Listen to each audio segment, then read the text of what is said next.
Hola chicos, esta noche no vamos a entrar en la mente de un filósofo. Estamos entrando a un campo de batalla, pero no del tipo con joyas coreografiadas, cargas de caballos en cámara lenta o armaduras convenientemente limpias. No, esta noche nos sumergiremos en lo real. Barro, confusión, pánico, sudor y acero. Esto es lo que realmente sucedió en una batalla medieval. Y alerta de spoiler, no se parecía en nada a las películas. Entonces, antes de ponerte cómodo, tómate un momento para darle me gusta al video y suscribirte, pero solo si realmente disfrutas lo que hago aquí. Y déjame saber en los comentarios desde donde nos estás sintonizando y qué hora es para ti. Siempre es fascinante ver quién se une a nosotros desde todo el mundo. Ahora, atenúe las luces, tal vez encienda un ventilador para lograr ese suave zumbido de fondo. Y empecemos juntos con calma el viaje de esta noche. Te despiertas con el sonido de algo entre un cuerno y un hombre gritando la palabra marcha como si le debiera dinero. No hay botón de repetición. No hay colchón. Solo existe la tierra húmeda y fría y el profundo dolor espiritual de haber dormido con tu armadura puesta. Intentas estirarte pero inmediatamente te arrepientes. Tu cota de malla se ha vuelto una con tu cuerpo como una X pegajosa. A tu alrededor, una docena de otros soldados están despertando, cada uno con la misma mirada de arrepentimiento y pie de trinchera. Un hombre todavía duerme con la cabeza sobre un casco lleno de agua de lluvia. Otro intenta sacarse una babosa de la bota con una daga. No estás seguro de si debes desayunar o disculparte con tus órganos de antemano. El desayuno, por cierto, es lo que llamaríamos una decepción históricamente significativa. Es una corteza de pan tan dura que podría desviar flechas, posiblemente hecha la pasada Cuaresma. Masticas lentamente, no porque lo estés saboreando, sino porque todavía te duele la mandíbula por el festín de ayer, que incluyó carne de origen cuestionable y algo que alguna vez pudo haber sido una verdura. Lo acompañamos con cerveza tibia porque el agua medieval era un juego de ruleta bacteriana. No hay tiempo para el aseo. No es que importe. No has visto tu propia cara en semanas y, francamente, eso es lo mejor. Te salpicas un puñado de agua de pantano en las mejillas para dar la ilusión de higiene. Luego ponte un equipo que huele como si hubiera estado fermentando de miedo. Luego vienen los pedidos. Formar. Desalojar. Gritado por alguien a caballo que claramente no ha caminado una milla en su vida. El ejército se despierta.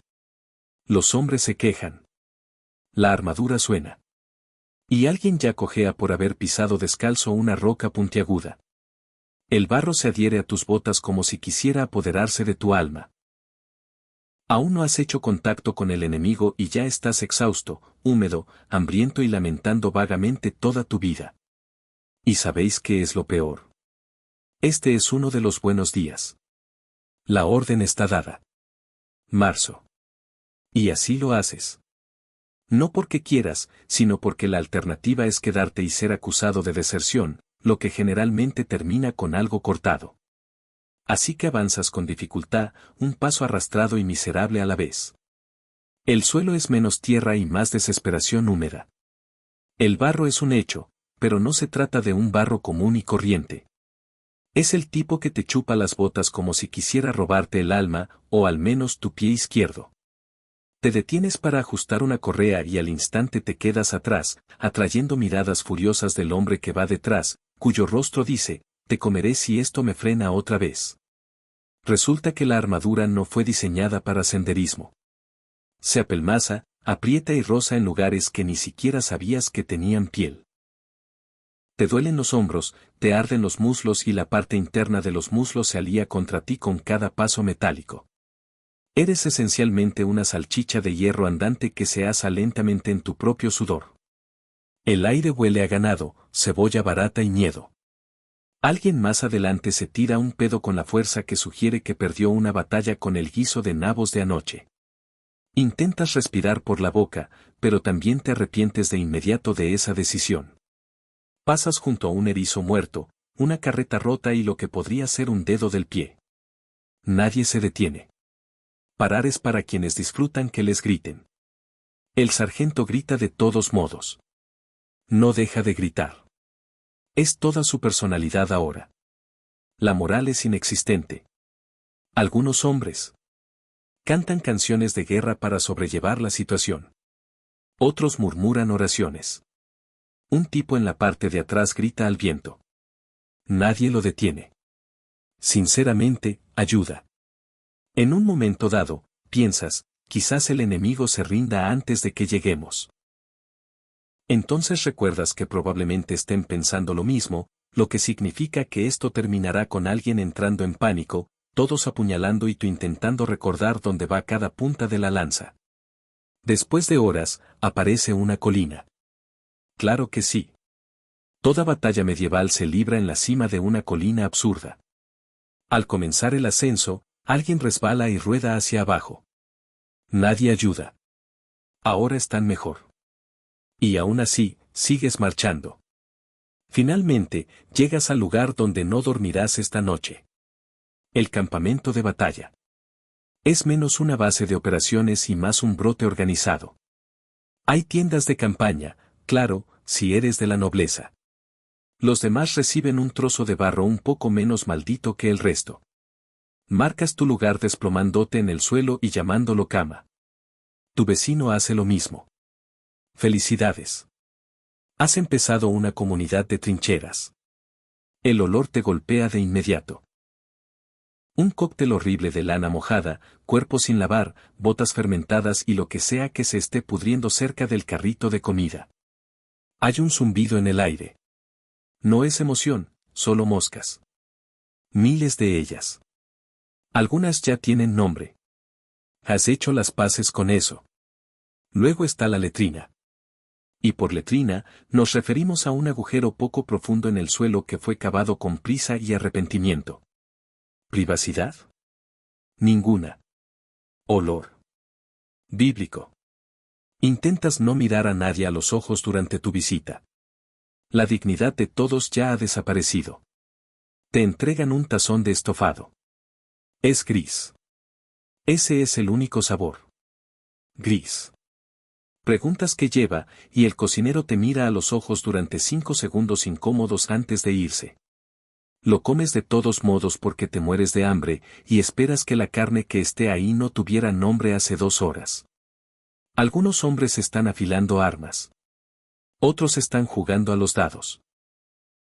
Algunos están rezando muy en voz alta, no por devoción, sino para asegurarse de que todos vean que están rezando, por si acaso Dios ofrece protección extra a los dramáticos. Luego están los sonidos, toses secas, llantos lejanos, un hombre cantando desafinado sobre pan, y en algún lugar alguien intentando tocar un botín como si fuera un arma. Oyes a un caballero ladrar y dar órdenes. Está limpio. Huele a lavanda. Lo odias al instante. Cae la noche. Te acurrucas en tu capa húmeda, junto a un tipo que ronca como si se hubiera tragado un burro.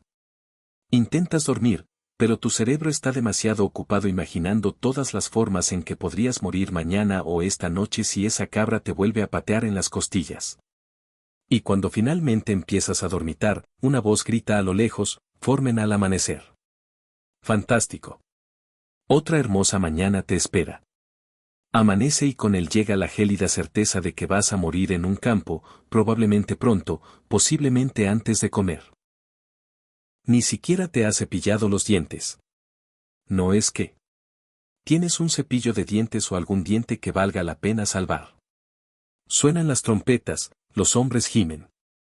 Sales a rastras de tu húmedo capullo de lana infestada de piojos para encontrar a tus camaradas fingiendo estar motivados. Te alineas porque estar en filas hace que la gente se sienta un poco más en control del destino inminente. Es una mentira, pero es una en la que puedes meterte con los pies entumecidos y un control intestinal cuestionable.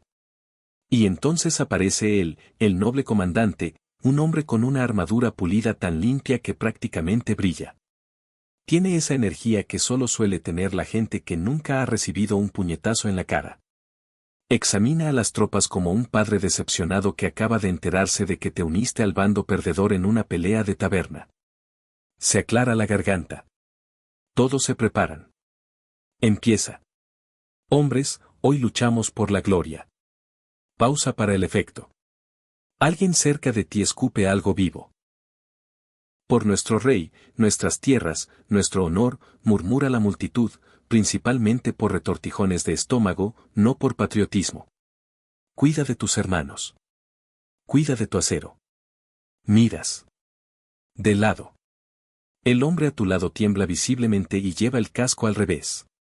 Su acero está doblado. El enemigo nos teme. Probablemente no. Probablemente tenga a su propio hombre gritando lo mismo con otro acento. Si mueres hoy, qué bien, la parte alegre. Morirás como héroe. Reprimes el impulso de levantar la mano y preguntar, ¿puedo morir más tarde? ¿Quizás como panadero? Luego viene la parte sobre Dios. Dios está de tu lado. Lo cual es tranquilizador, excepto que estás bastante seguro de que Dios ha estado ocupado castigando a todos por igual esta temporada. El discurso termina con una estocada al cielo y un poderoso grito de «adelante». Nadie se mueve. Algunos parpadean. Uno estornuda. Los gritos continúan hasta que alguien finalmente avanza arrastrando los pies y el resto los sigue a regañadientes. No por convicción, claro está. Sobre todo porque quedarse quieto significa que el comandante podría elegirte para un trabajo voluntario. Y ya has oído lo que le pasó al último voluntario. Así termina la charla motivadora. Ahora estás espiritualmente preparado para entrar en pánico con un propósito. Así que ahora es el momento de formar filas. Una frase noble que evoca imágenes de precisión, disciplina y estrategia. Lo que en realidad obtienes es un grupo muy confundido de personas que miran vagamente en la misma dirección. La mitad de las cuales todavía intentan ponerse los cascos. Algunos sostienen armas que acaban de recoger hace 5 minutos. Un tipo agarra una horca. Estás bastante seguro. Está aquí por casualidad. Tu sargento, que probablemente era criador de cerdos hace 3 años, empieza a ladrar números. Nadie sabe qué significan, pero todos asienten como si lo entendieran. Muro de escudos de primera línea. Grita. La segunda línea avanza con picas. Haces lo que te ordenan, aunque el tipo que tienes delante tiene el escudo boca abajo y se lo está rascando en la espalda.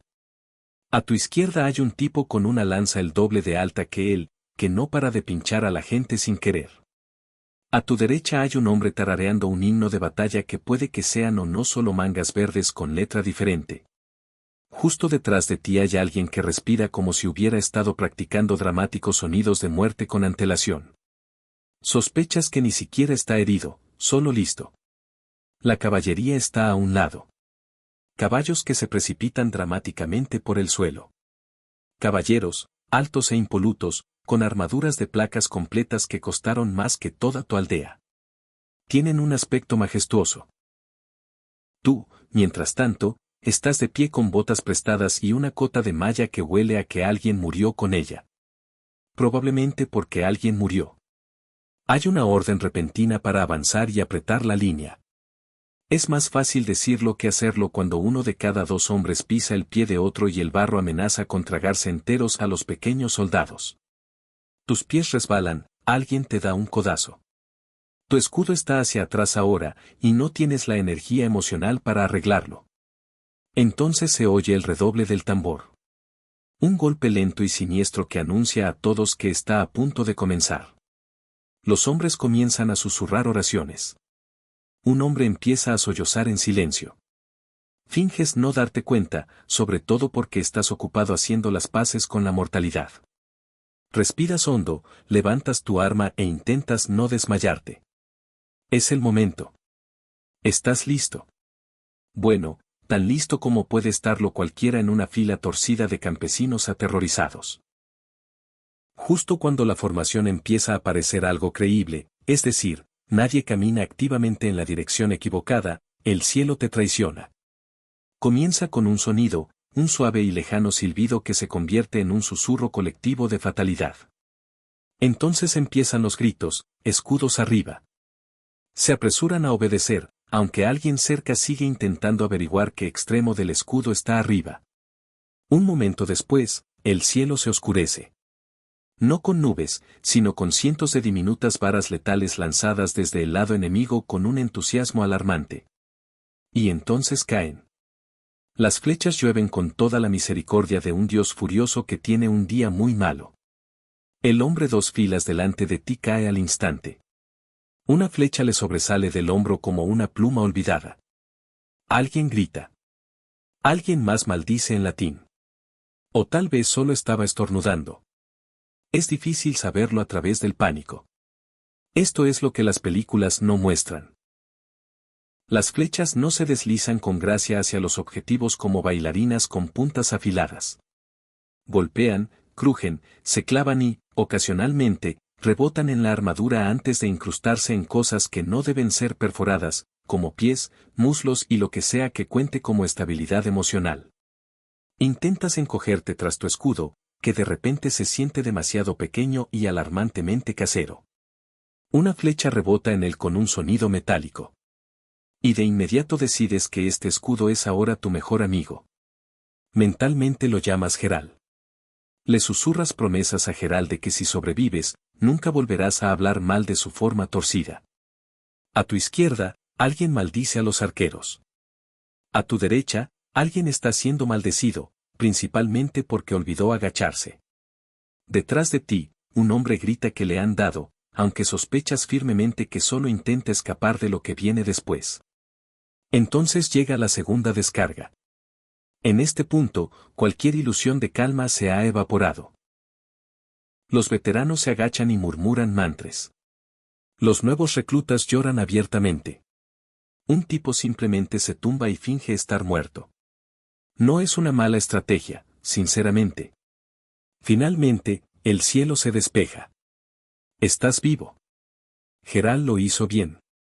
Pero ahora comienza el verdadero horror. El combate cuerpo a cuerpo. Lo que significa que es hora de sudar mucho, hacer mucho ruido y probablemente ser apuñalado. No hay cuenta atrás, ni redoble de tambor dramático, ni carga teatral como en las canciones. En un momento estás temblando de tu línea a medio formar y al siguiente se desata el infierno. Comienza con una oleada. Tu equipo avanza, no tanto con coraje como con el impulso reticente de hombres que saben que serán pisoteados y dudan. Alguien delante de ti grita algo inspirador, tropieza y lo pisotean. No te detienes a ayudar, no porque seas cruel, sino porque estás bastante seguro de que te unirás a él si lo haces. Y entonces chocas literalmente. Hay una colisión. Te estrellas contra otro ser humano como un saco de patatas que choca con otro saco de patatas con objetos afilados. Olvídate de los elegantes juegos de espadas. Esto no es un baile. Es una licuadora de carne.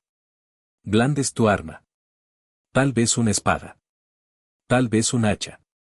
Tal vez solo un utensilio de cocina glorificado. No apuntas. No tienes tiempo. Te agitas. Oyes metal chocar contra metal. Madera romperse. Los hombres gruñen. Y alguien cerca grita repetidamente como si fuera un cántico de guerra.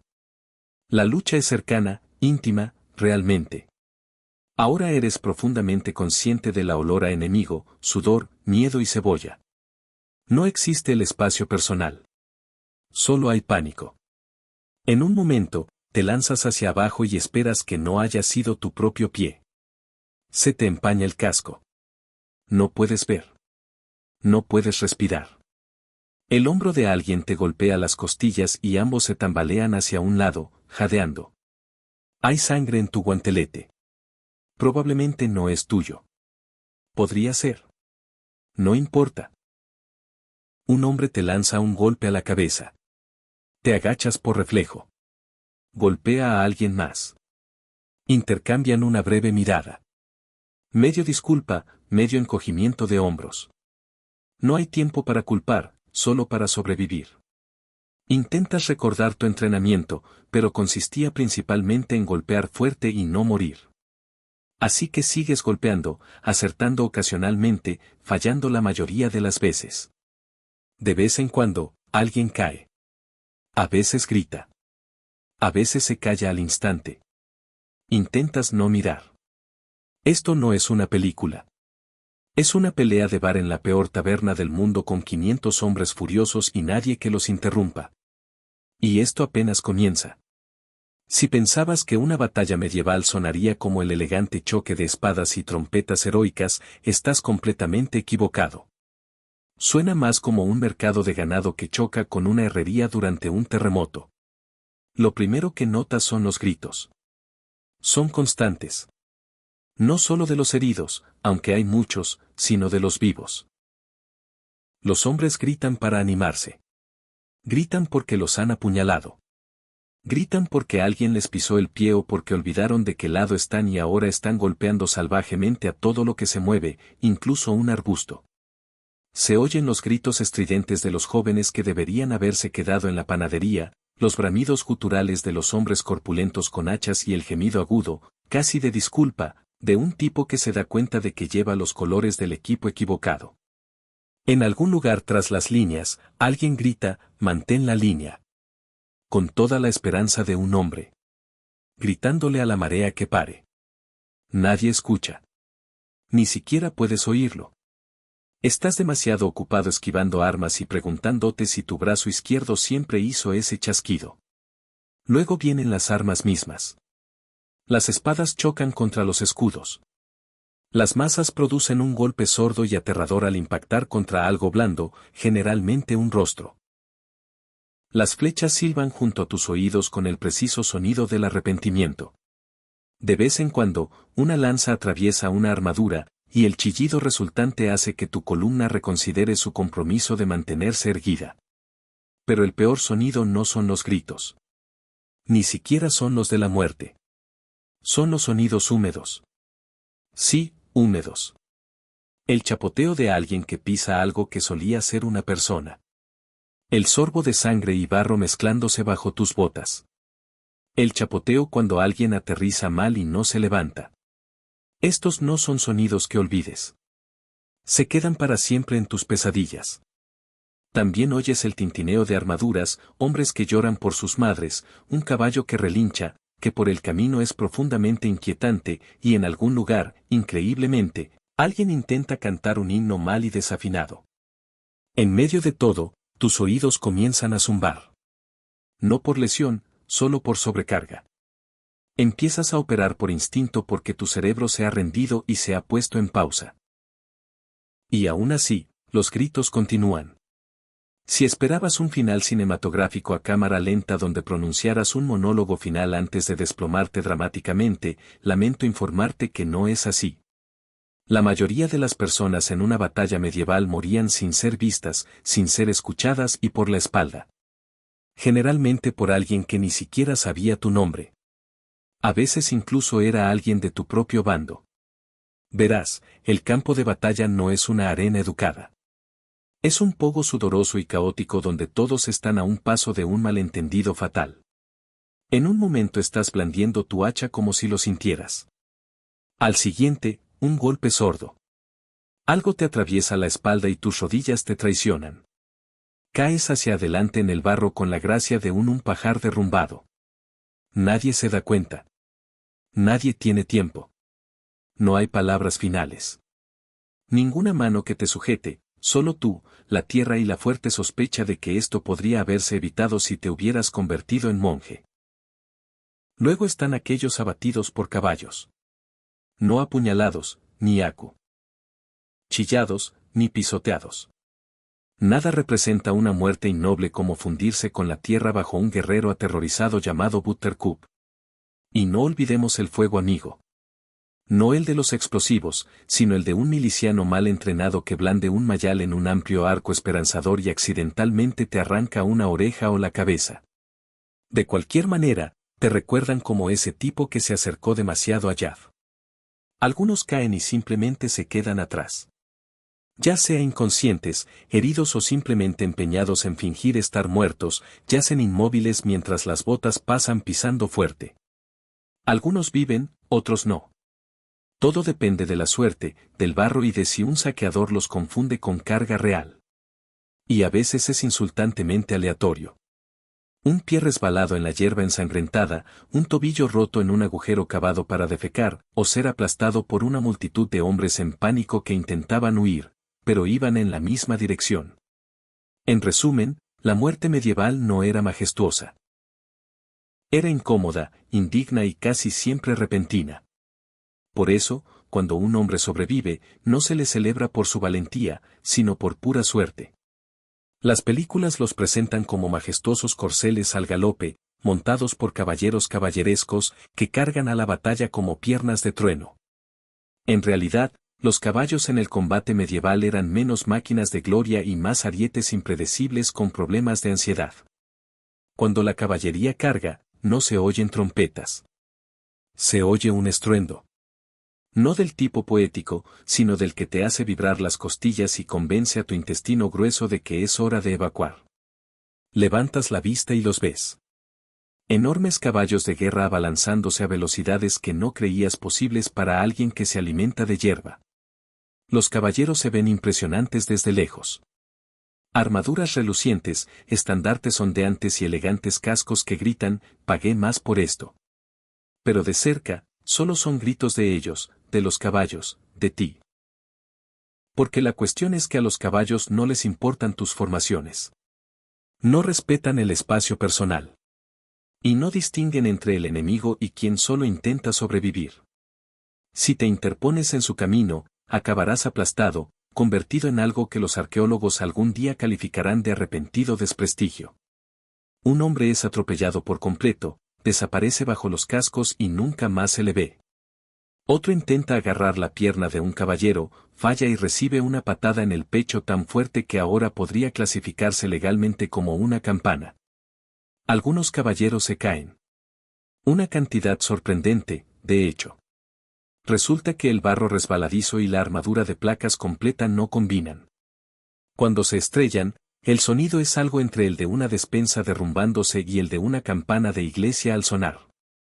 Luego se quedan allí tumbados como escarabajos confundidos, agitándose y maldiciendo. Mientras intentan levantarse antes de que alguien los con algo puntiagudo. Y no crean que los caballos son inmunes al caos. Uno se encabrita dramáticamente, se asusta con una bandera y sale disparado en la dirección equivocada, arrastrando a su jinete hacia las letrinas. Otro simplemente se niega a moverse, lo que resulta en una pelea a gritos entre caballero y caballo que todos ignoran torpemente. Para la infantería, solo hay una regla, no estar debajo del caballo. Es una regla que todos aprenden rápido, a menudo por las malas. Al final, los caballos están ensangrentados, los hombres dispersos y cualquier formación que existiera es ahora un trágico recuerdo. Y la caballería, probablemente lo repetirá mañana. En algún momento de la batalla, después de las flechas, después de los gritos, después de que al menos 3 personas de tu propio bando te hayan dado un codazo accidental, caes. Puede ser por un empujón, tropezar con una extremidad amputada o resbalar en la combinación más repugnante del mundo de sangre, bilis y el desayuno recién derramado. No importa cómo suceda, estás caído. Y en una batalla medieval, caer no forma parte de la coreografía. Es un punto de decisión. Ahora tienes unos 3 segundos para tomar una decisión muy importante. Levantarte y quizás morir o quedarte abajo y quizás morir. Levantarse es audaz, noble, e incluso increíblemente peligroso, porque ponerse de pie en un campo de batalla significa convertirse en un blanco muy obvio y muy erguido en un mar de distracciones. Podrías ser atravesado con una lanza solo por intentarlo. Peor aún, podrías ser pisoteado por tu propio bando, que ahora te ve como la textura del suelo del campo de batalla. Por otro lado, quedarse abajo tampoco es precisamente seguro. La gente cae sobre ti. Los caballos pisotean cerca de ti. Los saqueadores ocasionalmente hurgan los cuerpos para ver si están muertos o simplemente se esfuerzan mucho. Y si alguien descubre que estás fingiendo, podría enojarse y arreglar la situación para siempre. Aún así, muchos eligen el método de la muerte. Quedarse quieto, respirar hondo y rezar para que nadie te pise la columna. Escuchas el caos arremolinarse a tu alrededor. Acero contra acero. Hombres gritando. Un inconfundible chapoteo húmedo de algo que termina mal cerca. Un hombre cae junto a ti. No se mueve. Intentas no mirar. Y a veces funciona. Sobrevives siendo la plataforma más comprometida del campo de batalla. Finalmente, la lucha continúa. El ruido se desvanece y aún respiras. Una victoria, más o menos. El problema es volver a levantarte porque ahora estás cubierto de mugre, sangre, sin saber quién es, y la sutil vergüenza de sobrevivir imitando a un cadáver. Cuando te levantas, suponiendo que no formas parte de una nueva pila humana, miras a tu alrededor, aturdido, encorvado y oliendo a bota embrujada. Nadie vitorea. Nadie se da cuenta. Solo eres otro cuerpo que no se quedó abajo, lo que para los estándares medievales te convierte en uno de los afortunados. La batalla ha terminado. No estás muy seguro de cómo terminó. No hubo ninguna pancarta dramática alzada, ningún general villano gritando retirada mientras sonaban las trompetas. Un momento era caos, al siguiente menos gritos, menos un estruendo, más gemidos. Así es como sabes que está terminado. El ruido cambia de agresivo a exhausto. Miras a tu alrededor, parpadeando entre la sangre, ojalá no la tuya, y el sudor. El campo está sembrado de cuerpos, armas y alguna que otra bota que, de alguna manera, se separó de su dueño y ahora descansa cortésmente sobre una roca. Hay un silencio inquietante. Alguien murmura, ganamos. Con todo el entusiasmo de un hombre que acaba de descubrir que puede vivir, pero solo en una tienda llena de enfermedades. Otro tipo grita, Victoria, mientras se agarra el brazo, que ya no está completamente unido. Asientes con la cabeza porque, técnicamente, sí, estás erguido, respirando y casi sin perforaciones. Eso es la victoria. Pero la verdad es que, en la guerra medieval, la victoria no significa fanfarria. Significa no estar muerto todavía. Significa arrastrar tu cuerpo magullado y dolorido a través del campo hasta el campamento, pasando junto a amigos caídos y antiguos enemigos, todos los cuales comparten la misma expresión. En realidad así es como termina. No hay celebración, no hay fiesta. Podrías conseguir media jarra de cerveza de guerra y algo de pan que es más un arma que un alimento. Un sacerdote murmura oraciones por los caídos. Unos cuantos hombres registran los cadáveres en busca de algo útil. Un hombre encuentra un par de botas decentes y declara que el día fue un triunfo. Su comandante, de alguna manera todavía limpio, pronuncia un discurso sobre valentía y honor. No puedes oírlo, tus oídos todavía zumban y tu cerebro está ocupado concentrándose en cosas más importantes, como no desmayarse. Piensas en los hombres que no lo lograron. Entonces piensas en tu pie, que podría estar roto. Entonces piensas en el guiso y te arrepientes inmediatamente, pero estás vivo. Sucio, traumatizado, posiblemente conmocionado, pero vivo, lo que en términos medievales es lo que llaman un éxito rotundo. Te sientas en una roca, exhalas y dices lo mismo que todo sobreviviente de cada batalla medieval ha susurrado alguna vez. Nunca más. Luego te vuelven a llamar para otra escaramuza la próxima semana. Después de envainar las espadas y de que los gemidos se conviertan en la banda sonora dominante del campo de batalla, llega el momento de la fase menos glamorosa del combate, la limpieza. Podrías suponer que esto significa enterrar a los muertos y atender a los heridos. Y técnicamente eso es parte de ello, pero en realidad es una mezcla de triaje, saqueo y una especie de horroroso proyecto de artes y manualidades medievales donde los materiales son partes del cuerpo. Primero llegan los médicos. Y por médicos nos referimos a hombres con cuchillos, mala vista y cero entrenamiento formal. Se especializan en frases como, eso tendrá que salir y morder este palo. Un cirujano experimentado podría usar vino para limpiar su herida. Alguien con menos experiencia podría beberlo primero. Te sientas con un corte de espada en el muslo y la vaga esperanza de que no sea fatal. El cirujano barbero, sí, el tipo que normalmente recorta las barbas, echa un vistazo y dice, ya veremos. Luego saca una aguja que ha sido esterilizada agitándola cerca de una vela.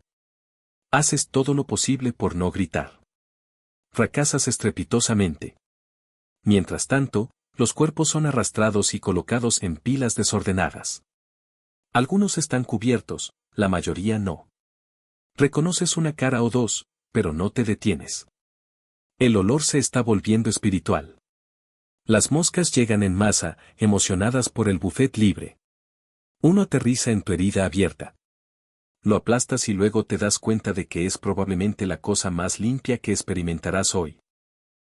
Otros soldados están recuperando equipo, lo cual es una palabra educada para referirse al saqueo. Revisan los cadáveres en busca de espadas, cascos, zapatos, cualquier cosa que no esté clavada o que aún se mueva. No juzgas, tú haz lo mismo, necesitas botas nuevas, y Gregor ya no necesita las suyas. Lo siento, Gregor. Algunos hombres cavan tumbas poco profundas, otros encienden PS. Un hombre simplemente permanece sentado en silencio, con la mirada perdida y una jabalina todavía clavada en su brazo. Intentas ofrecer ayuda. Él se niega. Ahora es mío, murmura. Las heridas se vendan. Algunos vuelven a abrir 5 minutos después. Probable infección. Probable amputación. La muerte es opcional, depende de lo afortunado que te sientas y de si las moscas se interesan. Al caer la noche, el campo de batalla queda en silencio. Los vivos regresan tambaleándose al campamento, cubiertos de barro, sangre y con una creciente sospecha de que lo peor aún está por venir. Y técnicamente, tienen razón. Has sobrevivido. Técnicamente, abandonaste el campo de batalla con todas tus extremidades y solo la función cerebral suficiente para reconocer tus propias botas, que pueden o no haber pertenecido a otra persona esta mañana. Ahora, es hora de descansar. Y por descanso nos referimos a derrumbarnos en algún lugar vagamente seco y tratar de no llorar. De vuelta en el campamento, todo huele peor. De alguna manera, el olor a sudor, sangre, mal guisado y caballo cocido persiste en el aire como una maldición que nadie es lo suficientemente valiente como para nombrar. Encuentras tu lugar, un trozo de tierra menos pantanoso que el resto, y te recuestas con la gracia de un saco de cebollas caído. A tu alrededor gimen los hombres heridos. Algunos gritan. Uno canta mal. Otro reza a al menos 3 dioses diferentes solo para estar seguro. Un soldado cercano está limpiando su espada con su camisa. Él todavía lo lleva puesto. El cocinero está sirviendo lo que podría ser comida. Te acercas y recibes algo en un recipiente que legalmente no es sopa, pero emocionalmente aún cuenta. Tiene la consistencia del arrepentimiento y el color del no preguntes. Te lo comes, ya no te queda vergüenza. Eso se perdió en algún momento entre la quinta descarga de flechas y ver a un hombre ser abofeteado hasta la muerte por un caballo de guerra desorientado. Intentas dormir. No funciona, tú también estás muy dolorido, y el chico que está a tu lado ha empezado a roncar con la intensidad de un órgano de iglesia cayendo por una colina. Cambias de posición 12 veces y terminas un poco más mojado que al principio. Miras las estrellas y te preguntas qué hiciste mal en una vida pasada para merecer esta. De vez en cuando, alguien aparece cojeando desde la oscuridad, arrastrando una espada y murmurando algo como, la próxima vez. No habrá una próxima vez. Siempre habrá una próxima vez. Su comandante camina por el campamento fingiendo estar preocupado. Su armadura todavía está pulida. Él no está sangrando. Lo odias un poco más. Y aún así, estás vivo. Tu cuerpo es un moretón enorme. Sientes como si tu cerebro hubiera sido hervido en cerveza de cebolla. Pero lo lograste. Esto es lo que se considera tiempo de inactividad en la guerra medieval. Mañana continúa la limpieza. O peor aún, marchar. Una vez más, sobrevivir a una batalla medieval no te garantiza la paz. Lo que sí te hace ganar es un asiento junto al fuego, una taza tibia de algo vagamente alcohólico y el derecho a empezar a reescribir la historia antes de que tus moretones terminen de formarse. Así es como siempre termina. No con una ceremonia noble o un bardo cantando canciones de vuestro heroísmo. No, termina con un grupo de hombres sucios y traumatizados sentados en troncos húmedos intentando superarse unos a otros con historias que se vuelven más cuestionables a cada minuto. Escuchas a un hombre jurar que él personalmente derrotó a 6 caballeros con nada más que una sartén. Otro afirma que atrapó una flecha en el aire y la arrojó hacia atrás. Alguien más dice que se enfrentó a un elefante de guerra en Francia, donde no hay elefantes. Tú asientes. Tu bebés un sorbo. Mientes un poco también. En tu versión, no tropezaste con un cadáver y gritaste. Te reposicionaste estratégicamente. La parte en la que intentaste meterte en un arbusto para evitar a la caballería. Esto se convierte en una maniobra sigilosa.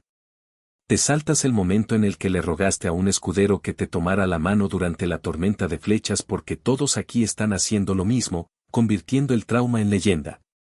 No se trata de ego, es supervivencia. Si puedes reírte de ello, tal vez no te dejará una cicatriz permanente. Si cuentas la historia lo suficientemente bien, tal vez consigas ahogar los recuerdos reales. El olor a carne quemada, la mirada de un hombre moribundo, el sonido del metal golpeando el hueso.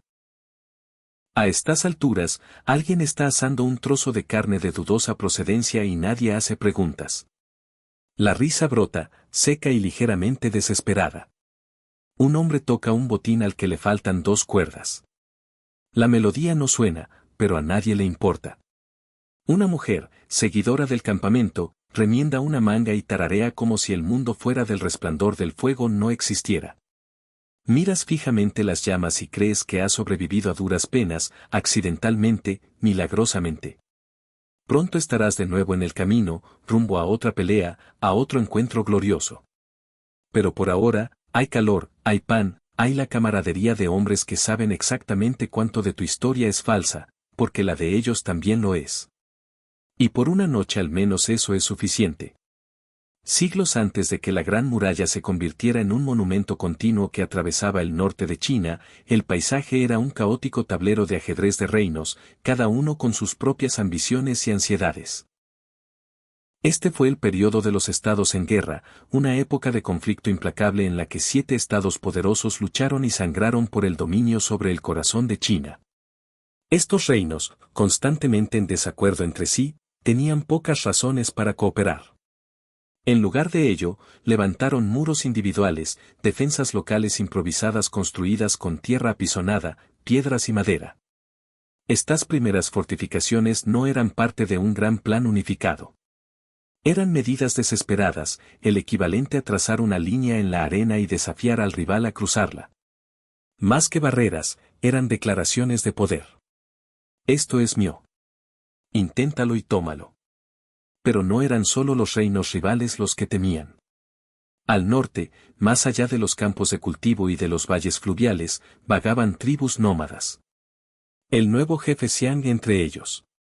Jinetes expertos que se movían como fantasmas por los escalones, atacando y desapareciendo antes de que se pudiera organizar alguna represalia. Estas incursiones no solo eran incómodas. Eran amenazas existenciales. Ganado robado, pueblos quemados y rutas comerciales cortadas. Los estados dispersos no tuvieron más opción que tratar de amurallar lo salvaje. Las primeras de estas barreras regionales se extendían por kilómetros, pero eran frágiles y construidas apresuradamente con tierra apisonada o capas de matorrales y barro. Algunos estaban reforzados con estacas de madera o toscos bloques de piedra, pero pocos estaban construidos para durar. Lo que les faltaba en permanencia lo compensaban con mano de obra.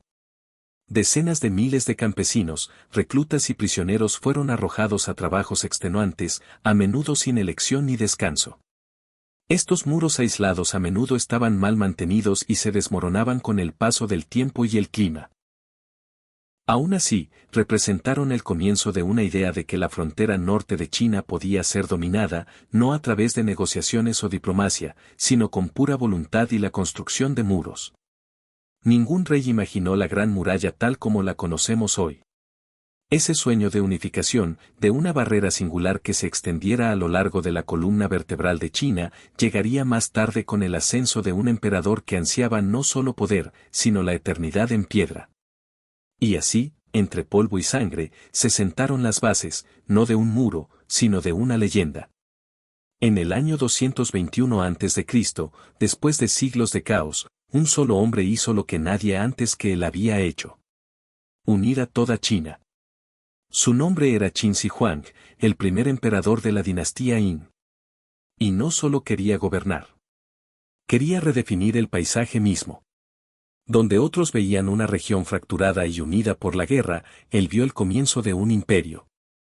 Y para protegerlo, necesitaba algo colosal. Uno de sus primeros decretos como emperador fue unir y ampliar las murallas regionales existentes construidas durante el periodo de los estados en guerra. Estas barreras individuales, algunas ya en ruinas, otras apenas más que trincheras glorificadas, se unirían en una única red de defensa masiva para mantener a raya a los nómades Xiongnu y otras tribus del norte. Pero esto no fue un trabajo de reparación. Fue una campaña de ingeniería de escala imperial. La visión de Qin no se limitaba a la defensa militar. Se trataba de poder, unidad y control. Un muro continuo simbolizaba no solo el límite de la civilización, sino el límite de su autoridad personal. Para construirlo, reclutó a cientos de miles de personas, soldados, campesinos, prisioneros y eruditos que habían tenido problemas con el régimen. Muchos fueron obligados a trabajar hasta morir en remotos pasos de montaña o en desiertos abrasadores. El muro se ganó entre la gente un apodo sombrío: el cementerio más largo de la tierra. Y, sin embargo, la magnitud del proyecto no se parecía a nada que el mundo hubiera visto antes. Los materiales eran brutales y básicos. Tierra apisonada compactada capa por capa entre marcos de madera. Los trabajadores lo pisoteaban con los pies o lo golpeaban con troncos. Cuando había piedra disponible, se transportaba mediante fuerza bruta. Las herramientas eran primitivas. El terreno era despiadado. Pero Qin San fue implacable. No se limitó a construir un muro. Construyó carreteras, estandarizó pesos y medidas, incluso unificó la escritura. En su mente, todo, los caminos, las reglas, los muros, eran parte de un proyecto para crear orden a partir del caos y dejar atrás un imperio que duraría para siempre. El Qinhual original quizá no se parecía a las icónicas estructuras de piedra que imaginamos hoy, pero fue la base.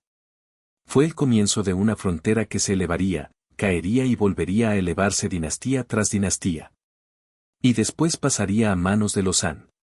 Tras la muerte de Qin Shi Huang y el rápido colapso de la dinastía Qin, muchas de sus reformas radicales fueron revertidas. Pero no el muro. La dinastía Han, 206 a.C. El año 220 después de Cristo, que surgió tras el paso de Qin, reconoció la misma verdad eterna. La frontera norte de China nunca fue verdaderamente segura. Así que, en lugar de abandonar el proyecto, los emperadores Han redoblaron sus esfuerzos y ampliaron, fortalecieron y redefinieron la Gran Muralla. Bajo el emperador Wu de Han en particular, la muralla no era solo una barrera militar. Se convirtió en la columna vertebral de la estrategia imperial. Los Han lanzaron campañas masivas para hacer retroceder a los Xiongnu, esos mismos jinetes nómadas que habían aterrorizado el norte durante generaciones. Con ello extendieron la muralla más que nunca hasta regiones que con el tiempo servirían como arterias de comercio y movimiento durante siglos. Los Han no se limitaron a reconstruir las murallas Qin. Los adaptaron.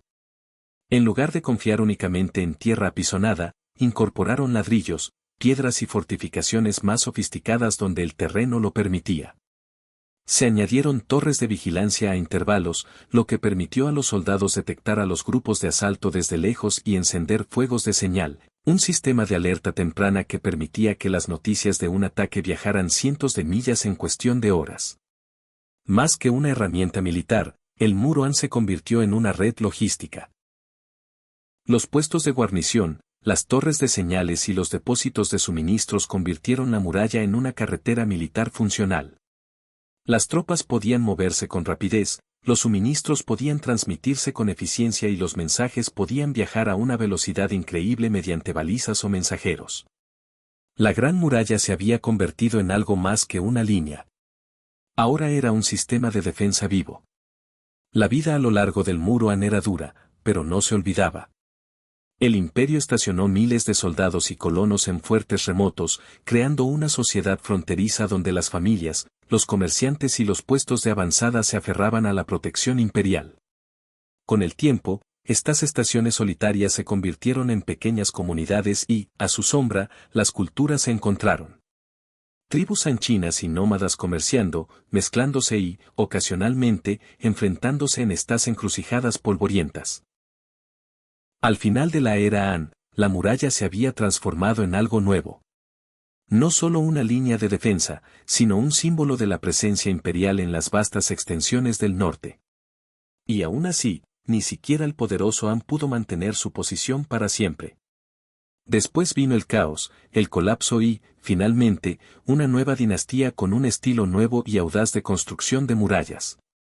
Con la caída de la dinastía Han en el año 220 después de Cristo, China volvió a sumirse en la desunión política y el caudillismo. Lo que había sido un poderoso imperio centralizado se dividió en reinos rivales durante el periodo de los Tres Reinos, seguido de siglos de inestabilidad. Y a medida que caían los emperadores, también caía la prioridad de la Gran Muralla. Muchos tramos de las murallas Han y Qin se derrumbaron y se convirtieron en polvo. El abandono, la erosión y el saqueo tuvieron sus consecuencias. Los puestos avanzados de la estación fueron abandonados. Las torres de vigilancia se derrumbaron. En muchas regiones, la muralla pasó a ser menos una estructura de defensa y más un recuerdo enterrado, medio tragado por arenas movedizas y enredaderas trepadoras. Sin un gobierno central fuerte que la mantuviera, la Gran Muralla era simplemente demasiado grande para preservarla.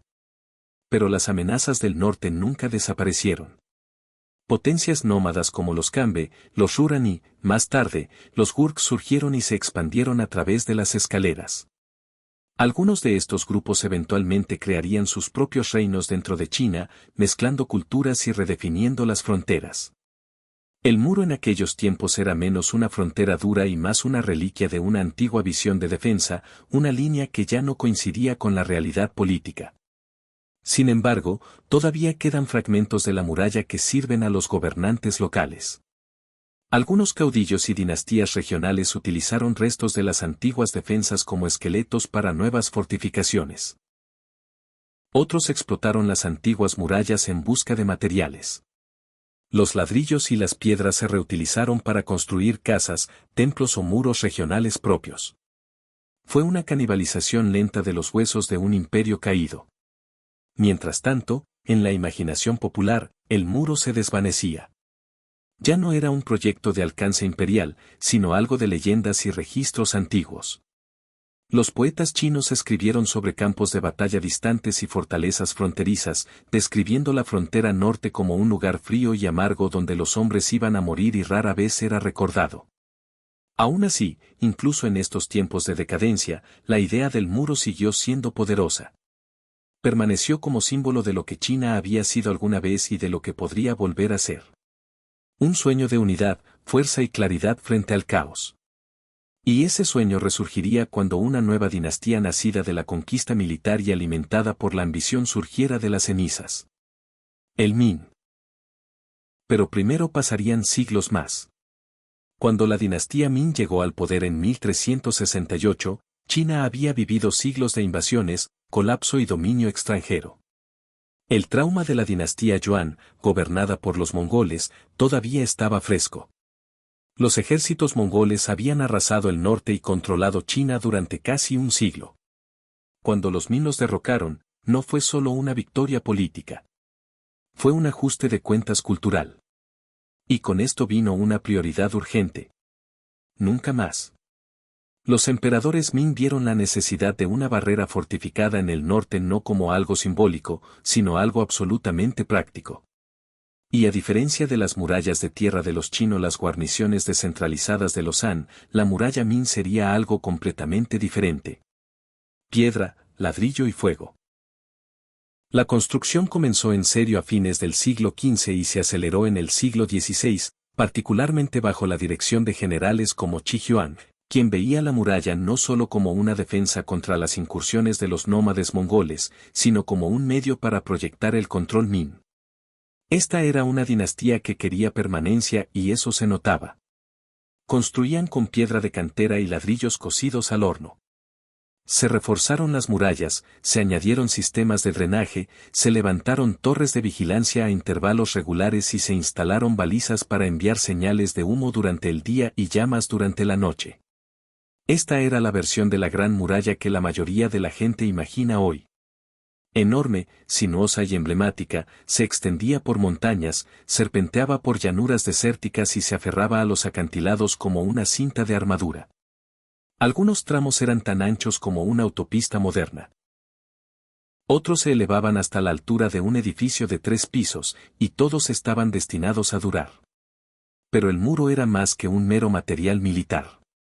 A lo largo de su extensión, la dinastía Ming construyó ciudades de guarnición, depósitos de suministros y viviendas para tropas, creando una sociedad paralela de soldados, agricultores y administradores que vivían y trabajaban a su sombra. El muro no era solo una línea entre China y los bárbaros. Fue un salvavidas para los soldados que lo defendían y para el imperio que dependía de él. Aún así, la muralla Ming no era impenetrable. Los nómadas se adaptaron. Los raiders encontraron puntos débiles. La corrupción se extendió entre los guardias. Y cuando llegaron los manchúes, no atravesaron la muralla. Los dejaron entrar. Pero antes de esa caída, los Min habían hecho lo imposible. Convirtieron un mito en piedra e hicieron de la Gran Muralla algo verdaderamente grandioso. Detrás de la grandeza de sus almenas y parapetos, la Gran Muralla también era un lugar de coraje, monotonía y supervivencia. Para los miles de hombres estacionados a lo largo de su vasta extensión durante la dinastía Ming, la vida no era heroica. Era duro, frío y a menudo olvidado por el imperio que juraron proteger. Los soldados vivían en cuarteles fortificados y ciudades de guarnición esparcidas a lo largo de la columna de la muralla. Estas no eran tropas de élite con armadura pulida. Eran agricultores, criminales y campesinos reclutados. Hombres que intercambiaron su libertad o su futuro por un cuenco de arroz, un par de botas y una cama rudimentaria detrás de muros de piedra.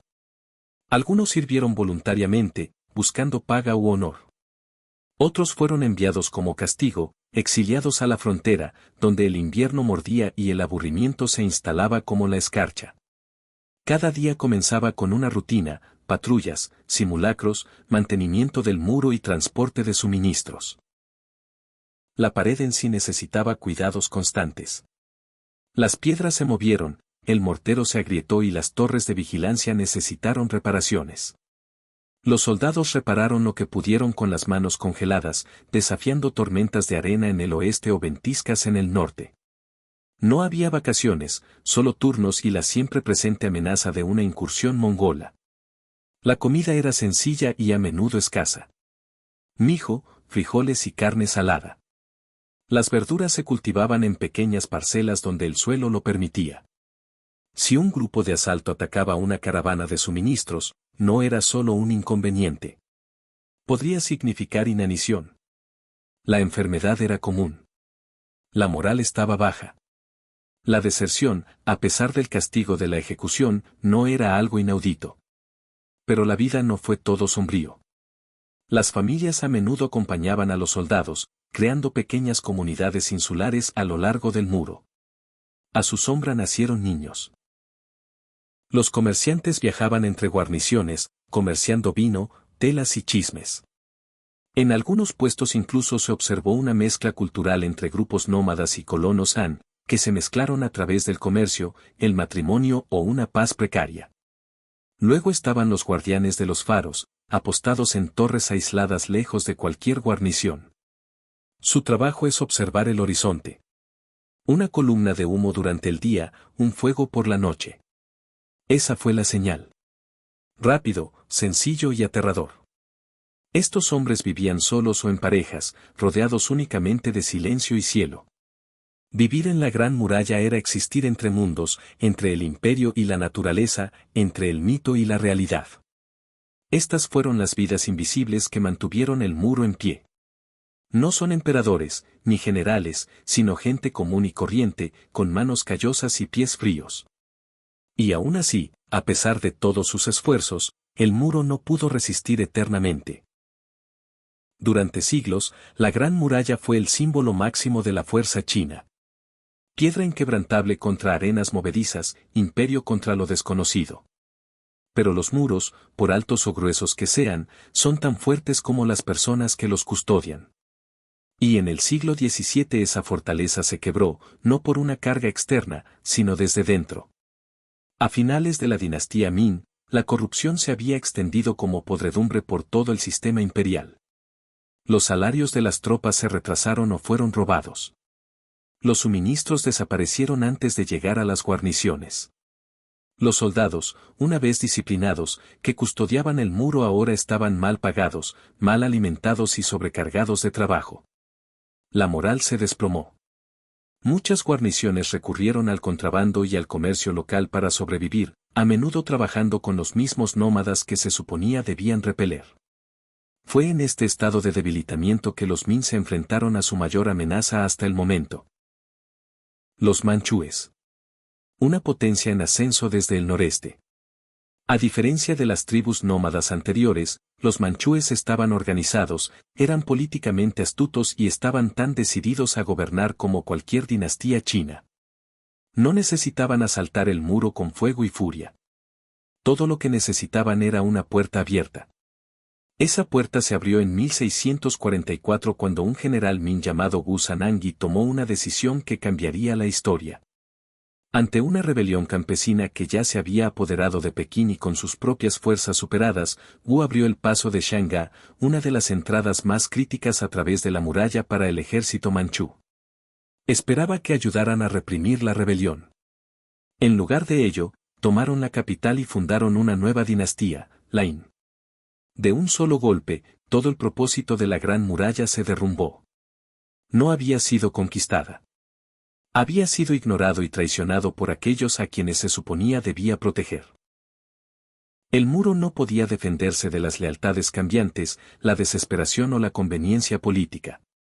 Bajo el reinado de In, la Gran Muralla perdió importancia estratégica.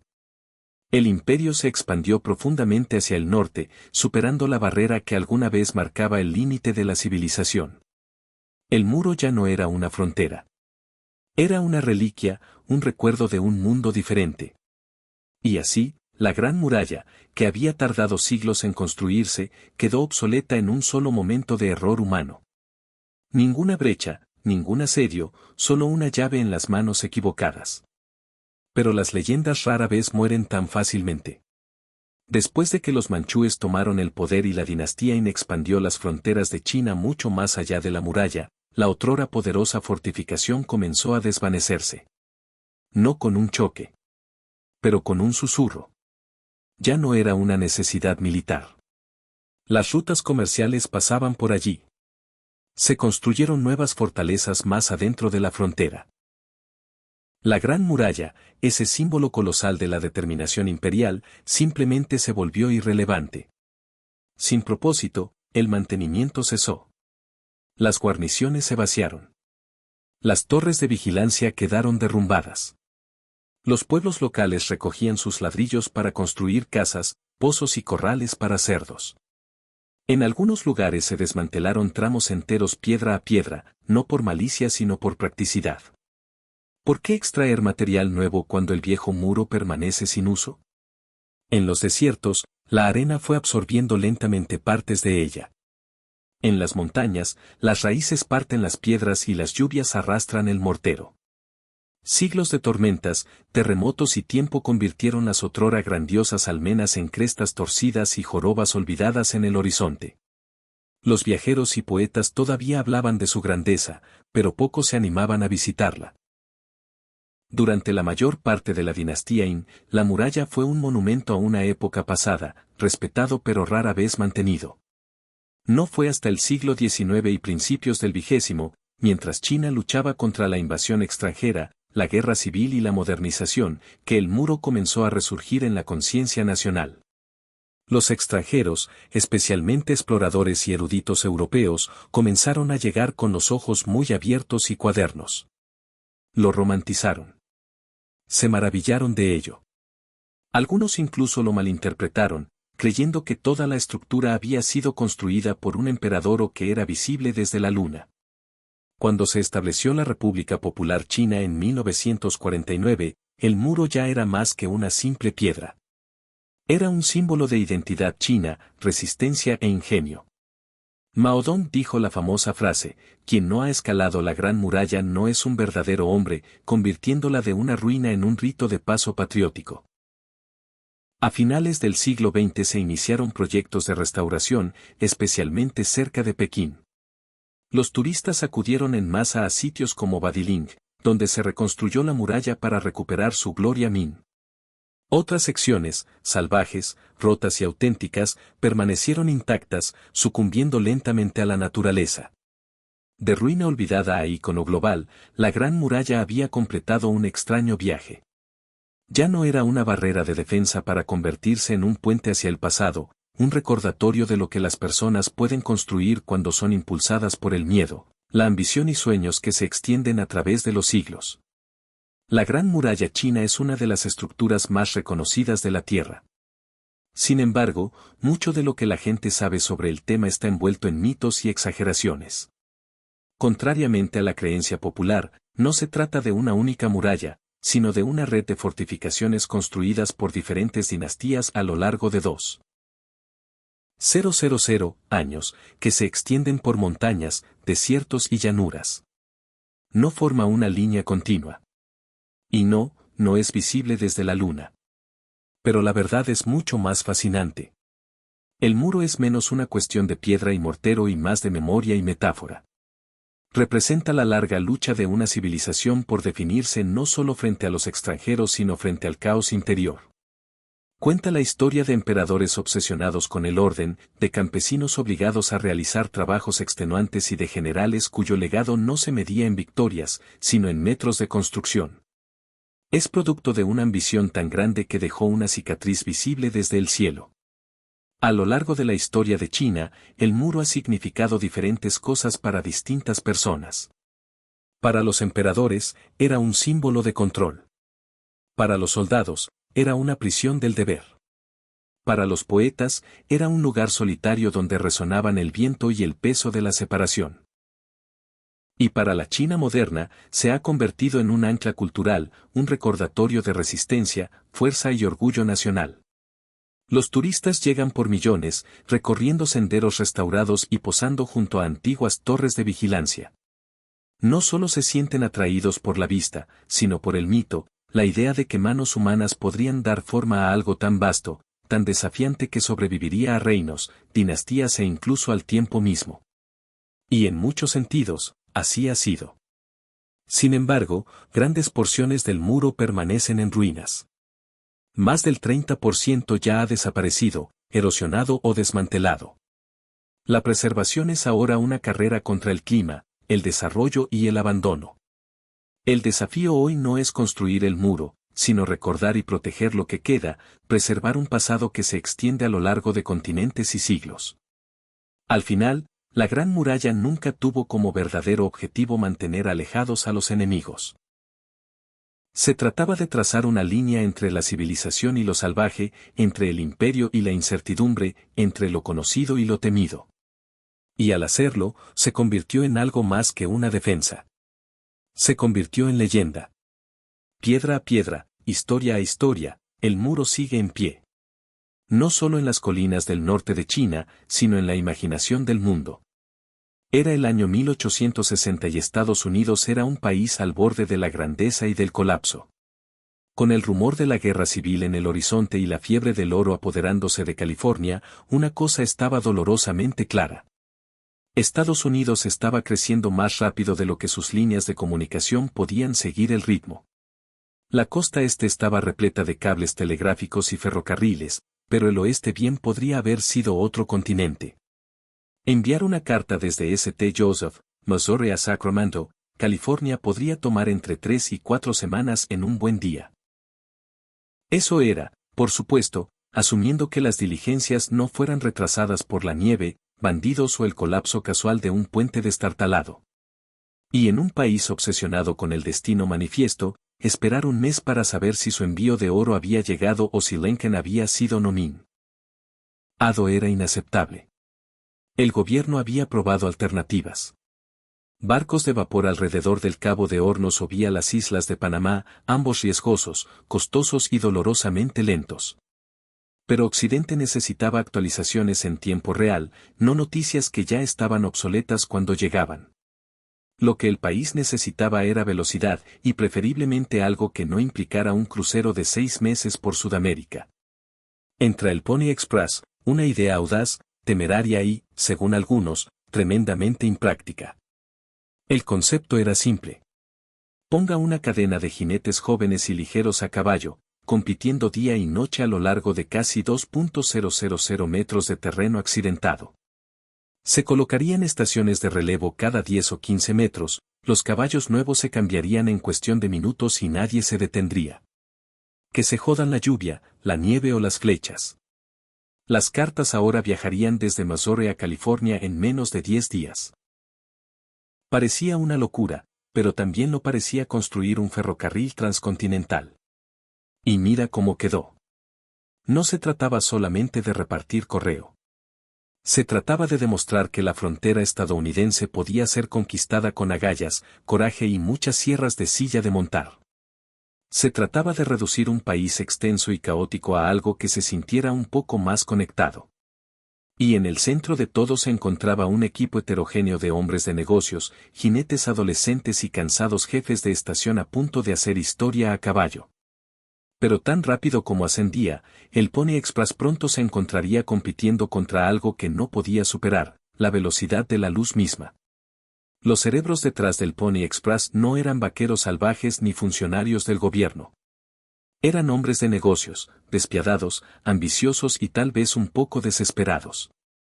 William H. Russell, Alexander Major y William B. Weddell ya estaban inmersos en el negocio del transporte terrestre.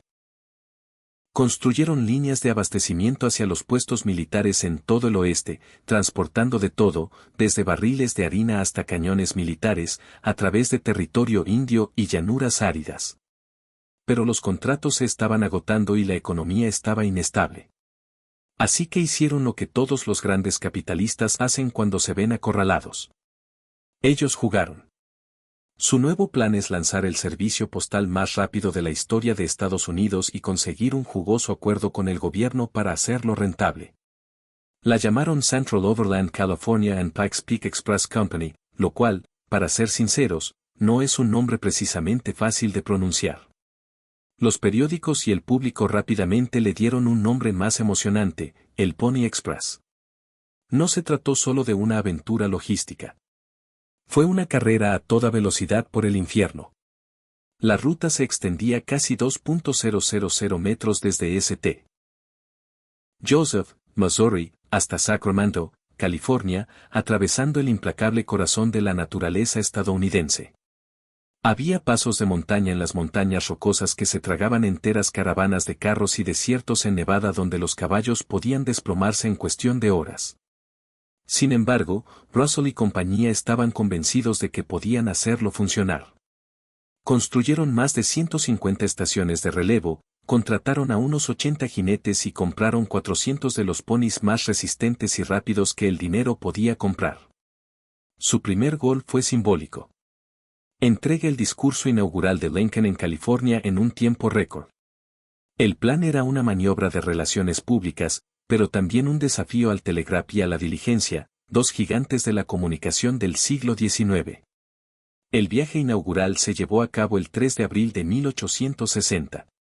Una multitud se reunió en San José para ver al primer jinete salir corriendo de la ciudad con una bolsa de correo colgada sobre su silla de montar. Se oyeron vítores. Nació una leyenda. Entre bastidores, la empresa estaba perdiendo dinero. Había que dotar de personal a las estaciones, alimentar a los caballos, pagar a los jinetes y reemplazar constantemente el equipo. Pero a nadie le importaban los libros. Sin embargo, todas las miradas estaban centradas en el sendero. ¿Podría realmente funcionar este audaz experimento? Lo que siguió no fue solo rápido. Fue una mezcla de coraje, caos e improvisación salvaje. Los jinetes corrieron a través de ventiscas, esquivaron emboscadas y, a veces, cruzaron ríos aún congelados. No solo transportaban correo. Llevaban la promesa de un país unido. Y por un breve y brillante momento, funcionó. El Pony Express tenía un requisito importante para sus jinetes. Tenían que ser jóvenes. Muy jóvenes, idealmente huérfanos. De esa manera, si morían en el camino, nadie se quejaría demasiado. Encantador, ¿verdad? El jinete típico tenía entre 14 y 20 años y no pesaba más de 125 libras. Cuanto más ligero era el niño, más rápido era el caballo. Los anuncios eran famosos por pedir chicos delgados y fibrosos, no mayores de 18 años. Se preferían huérfanos. Fue en parte una oferta de trabajo y en parte un desafío. Y los que respondieron eran de una raza especial, imprudentes, testarudos y programados para la velocidad. Entre los más legendarios se encontraba William Buffalo Bill Cody, quien más tarde se convertiría en un ícono del viejo oeste. Aunque existe un debate sobre cuánto viajó realmente para el Express. La imagen de un Cody adolescente atravesando territorio hostil con nada más que un revólver y una bolsa de correo ayudó a alimentar el mito. Luego estuvo Pony Bob Haslam, quien completó uno de los viajes más largos y peligrosos en la historia de Express. 120 metros a través del territorio Piute con flechas frescas sobresaliendo de su hombro. Estos no eran simples repartidores. Eran adictos a la adrenalina. Los jinetes galopaban a través de aguanieve y tormentas de arena, a menudo cabalgando día y noche con poco descanso. Llevaban una mula, una bolsa de silla de montar diseñada para ser arrojada fácilmente entre caballos, que contenía la carga sagrada, alrededor de 20 cartas, empaquetadas herméticamente y selladas en piel de aceite para protegerlas de los elementos. Cada segundo importaba. Los jinetes cambiaban de caballo aproximadamente cada 10 o 15 metros, deteniéndose solo el tiempo suficiente para colocar la machilla sobre una silla nueva y beber un poco de agua. Cada ciclista recorrería entre 75 y 100 millas en un solo tramo, luego se desplomaría en una estación de origen para comer y descansar, y luego lo harían todo de nuevo. Los peligros acechaban a cada paso. Bandidos, animales salvajes, cruces de ríos y ataques de grupos hostiles que defienden sus tierras de intrusiones. El expreso no llevaba armas de guerra, pero cada pasajero tenía un revólver, un cuchillo y mucho coraje. Cabalgaron solos durante la noche, a menudo sin otra compañía que el sonido de los cascos y el viento. A pesar del peligro, el Pony Express rara vez dejaba de entregar su mercancía. El correo llegaba casi siempre. Y en esos fugaces 18 meses, estos adolescentes temerarios se convirtieron en leyendas, símbolos vivientes de la tenacidad estadounidense. Aunque los jinetes se llevaron la gloria, fue la red de estaciones de relevo, alrededor de 157, la que hizo que el Pony Express funcionara. Sin ellos, no habría habido carreras heroicas, ni tiempos récord de 10 días, y ciertamente ninguna carta que llegara ilesa a Sacramento. Estas estaciones eran los héroes anónimos dispersos aproximadamente cada 10 a 15 millas a través de desiertos, llanuras y pasos de montaña, como pequeñas islas de civilización en un océano de desierto. Había dos tipos principales, estaciones repetidoras y estaciones locales. Las estaciones de relevo eran estructuras sencillas donde un jinete podía cambiar su caballo exhausto por uno nuevo. El intercambio era una parada en boxes en el sentido más puro, que a menudo se completaba en menos de 2 minutos. Imagínense, un niño apenas en edad de botar, galopando a toda velocidad, arrojando la mochila sobre una silla de montar que lo espera y saliendo disparado nuevamente en una nube de polvo. Las estaciones de origen estaban ubicadas cada 75 a 100 millas aproximadamente y servían como punto de descanso para los ciclistas. Aquí los jóvenes podían comer, dormir e intentar recuperarse antes de partir nuevamente. A menudo, estos trenes eran operados por guardianes de estación y sus familias, que vivían en cabañas aisladas o sodous con poco más que una chimenea y un cierto sentido del deber. La entrega del correo dependía de ellos. Un caballo perdido, una puerta cerrada o un asistente somnoliento podían causar horas de retraso, y eso era inaceptable. La vida en esas estaciones no era glamurosa. Los suministros eran escasos. Las estaciones en el alto desierto o en las llanuras profundas tuvieron que defenderse de incursiones, sobrevivir a inviernos brutales y lidiar con animales salvajes que iban desde serpientes de cascabel hasta lobos. Los guardianes de estación a menudo vivían con un rifle al alcance de la mano y dormían con un ojo abierto. Y aún así, el sistema funcionó la mayor parte del tiempo. Los caballos estaban colocados estratégicamente. Los ciclistas siguieron tiempos estrictos. Cada estación servía como un latido en el gran sistema circulatorio del Pony Express. Si se perdía el ritmo, todo el organismo sufría. Pero cuando todo encajó, fue mágico. Los mensajes que antes tardaban semanas de repente llegaban en 9 o 10 días. Una carta enviada desde Nueva York podría pasar por docenas de manos, cientos de cascos y atravesar un continente de peligros, y aún así llegar antes de lo previsto. El sistema era audaz, frágil y asombrosamente eficiente.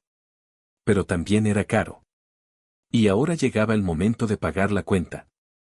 El Pony Express era rápido. Increíblemente rápido, sorprendentemente rápido para su época. Pero la velocidad tuvo un precio. Y no solo en riesgo, sudor o algún que otro caballo que cayó muerto en medio de la raíz. El costo fue muy real, muy financiero y muy insostenible. Desde el principio, el Pony Express perdió dinero. Operar a lo largo de 1.600 kilómetros de terreno accidentado requirió enormes recursos. Solo construir la infraestructura, las estaciones, los graneros, el corral y los depósitos de suministros costó a los fundadores alrededor de $200,000, una fortuna en 1860. Luego estaban los caballos. Cientos de ellos, cada uno criado para la velocidad y la resistencia, no para la longevidad. Y, por supuesto, a los pasajeros y a los trabajadores de la estación había que pagarles muy poco. Al principio, cada letra le costaba al cliente $5 por media onza. Ajustado a la inflación, eso equivale aproximadamente a $170 hoy, solo para enviar un mensaje breve. Incluso cuando el precio finalmente bajó a $1, todavía estaba fuera del alcance de la mayoría de los estadounidenses. El servicio se utilizaba principalmente para corresponsales urgentes del gobierno o de negocios. Piensa en Wall Street, no en la tarjeta de cumpleaños de la abuela. A pesar de toda la osadía y de toda la gloria, el Pony Express nunca fue una empresa rentable. Los fundadores, Russell, Major y Weddell, esperaban conseguir un lucrativo contrato de correos con el gobierno. Pero ese acuerdo nunca se concretó. El Servicio Postal de Estados Unidos se mostró reacio a financiar lo que muchos consideraban una maniobra peligrosa, y la inestabilidad política previa a la guerra civil no ayudó. A finales de 1860, la tensión financiera se volvió insoportable. Los caballos necesitaban ser alimentados. Las estaciones requerían un mantenimiento constante. Los jinetes tuvieron que ser reemplazados. Y todo esto fue financiado de nuestro bolsillo. Peor aún, la percepción pública del Expreso como una especie de aventura romántica enmascaró la brutal realidad. Fue una pesadilla logística que se desarrolló con tiempo prestado. Luego vino el golpe de gracia. En octubre de 1861 se completó el telégrafo transcontinental. De repente, un mensaje podía viajar de costa a costa en cuestión de segundos. Sin caballos, sin jinetes, sin riesgo, solo puntos y rayas sobre un alambre. Era el futuro. Frío, eficiente y absolutamente imparable. 2 días después de que se inaugurara la línea telegráfica, el Pony Express cerró. 18 meses eso fue todo lo que duró. Pero en ese breve lapso, se convirtió en leyenda. Y no porque ganara dinero, sino porque demostró algo más audaz, que Estados Unidos podía superar sus obstáculos. El 24 de octubre de 1861, una pequeña pero ensordecedora revolución estalló en todo Estados Unidos. Se completó el último eslabón del telégrafo transcontinental, conectando la costa este con la oeste por primera vez en la historia mediante cable. En ese preciso instante, aquello que el Pony Express había sido diseñado para resolver, la comunicación rápida entre países, quedó obsoleto. Los mensajes que antes llevaban 10 días a caballo, ahora se pueden transmitir en minutos. No fue glamoroso, no había sementales corriendo ni jinetes heroicos corriendo entre ventiscas. Solo operadores de telégrafo entrenados tecleando código Morse en máquinas zumbadoras. Pero funcionó. Y funcionó mejor de lo que nadie esperaba. Para el Pony Express, fue como intentar escapar de un rayo. Podría ser el mensajero más rápido del mundo, pero no podría superar la eficiencia de la electricidad viajando por un cable de cobre. 2 días después de que se completara esa línea telegráfica, el Pony Express cerró oficialmente. Ningún final dramático, ningún viaje de despedida, solo silencio. Irónicamente, el mismo silencio que quedaba después de que salía la última señal Morse cada noche. Para Russell, Major y Waddell, fue un desastre financiero. Habían invertido todo su dinero en el negocio, con la esperanza de conseguir ese esquivo contrato gubernamental. Pero el gobierno, ahora enamorado del telégrafo, vio poca utilidad en un sistema de correo basado en caballos. La empresa se disolvió, sus activos se vendieron y sus fundadores cayeron en la quiebra o en el olvido. Y sin embargo, a pesar de toda su velocidad y progreso, el telegraph no inspiró el mismo tipo de resonancia emocional. No se puede pintar con pinceladas heroicas. No había baladas sobre hacer clic en puntos y rayas. El Pony Express, a pesar de su fracaso, tuvo la mejor historia. Sus jinetes se convirtieron en leyendas. Sus hazañas fueron contadas en novelas de 10 centavos, obras de teatro y, finalmente, en películas del oeste. Incluso Buffalo Bill, cuya participación real en el Express probablemente fue exagerada, construyó toda una carrera sobre la base de esa leyenda, recorriendo el mundo como símbolo del coraje del viejo oeste. Así pues, mientras el Telegraph ganó la carrera, el Pony Express ganó el mito. Representó un último suspiro de aventura en el viejo mundo antes de que Estados Unidos realmente se volviera conectado, mecanizado y moderno. Aunque el Pony Express entró en la historia en solo 18 meses, su leyenda sobreviviría a su breve vida por más de un siglo. Casi inmediatamente después de su cierre, escritores, periodistas y empresarios comenzaron a convertirlo en un mito, una historia romántica de peligro, velocidad y robusto espíritu estadounidense. La verdad ya era impresionante, pero la verdad no era suficiente. El público quería algo más grande que la vida. Y entonces las historias empezaron a extenderse. Se decía que los jinetes superaban a los invasores nativos, saltaban cañones y sobrevivían días sin agua. Los historiadores levantaron una ceja. Los lectores compraron novelas de 10 centavos a montones. Nadie aprovechó esto mejor que Buffalo Bill Cody. Aunque su tiempo real con Pony Express sigue siendo turbio, si es que sucedió, Cody vio una oportunidad. En su espectáculo itinerante del viejo oeste, Cody recreó emocionantes paseos en el Pony Express ante multitudes entusiastas en Europa y en todo Estados Unidos. Los niños crecieron idolatrando la imagen del jinete solitario desafiando el desierto, con un saco de cartas urgentes colgado a la espalda.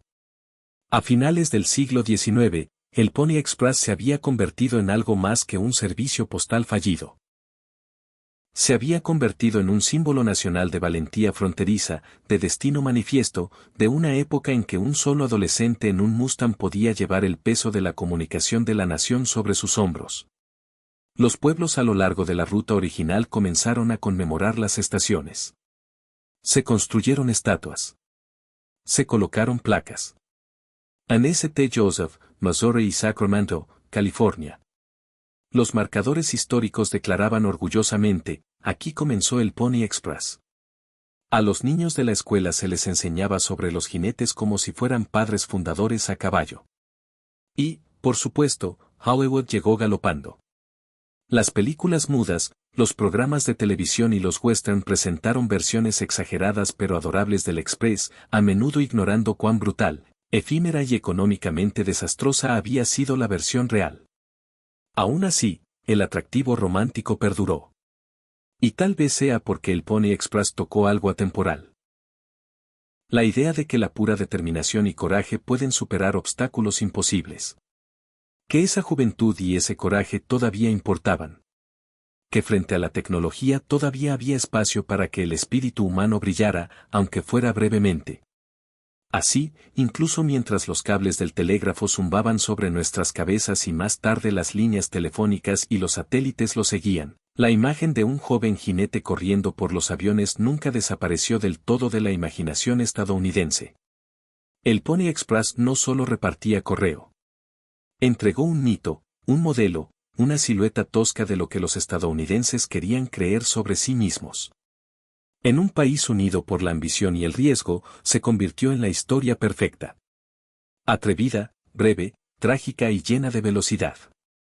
En esencia, el Pony Express capturó una fantasía típicamente estadounidense, que un individuo con suficiente coraje y determinación podía llevar el peso de una vasta nación sobre su espalda. Un jinete adolescente desafiando tormentas y flechas simbolizaba no solo el coraje de la frontera, sino también el desafío juvenil contra lo imposible. No se trataba de eficiencia. Se trataba del corazón. A principios del siglo XX y cuando Estados Unidos entró en la era industrial, esa energía de vaquero en misión se convirtió en una especie de combustible nostálgico. Puede que los ferrocarriles hayan extendido el continente y que los telégrafos hayan conectado ciudades en milisegundos, pero esas máquinas carecían de alma. El Pony Express fue la última vez que la comunicación se sintió humana, urgente y heroica. Fue el último suspiro romántico antes de que los cables y los engranajes reemplazaran a los músculos y al sudor. Políticamente, la historia del Pony Express también fue conveniente. Pintó la expansión hacia el oeste como noble y estimulante en lugar de desordenada, violenta o explotadora. Los libros escolares lo enseñaban como un triunfo del coraje, no como una historia de inversión de capital riesgosa o de conflicto con los pueblos indígenas. De esta manera, The Pony Express ayudó a blanquear las partes más incómodas de la expansión estadounidense y transformarlas en una narrativa agradable. Es más fácil celebrar a un adolescente galopando por el desierto que una disputa de tierras o una empresa de transporte en quiebra. Aún así, eso no disminuye su impacto. Demostró que era posible conectar con Occidente y que era posible superar las distancias. Y aunque el Express fracasó financieramente, ayudó a allanar el camino, literal y figurativamente, para la infraestructura que vendría después. El telégrafo, el ferrocarril, la carretera transcontinental. En cierto modo, el Express fue la etapa incómoda de la adolescencia estadounidense. Ideas audaces, ejecución torpe, ideales elevados y algunos huesos rotos en el camino. Fue un milagro de corta duración que preparó el escenario para algo más grande.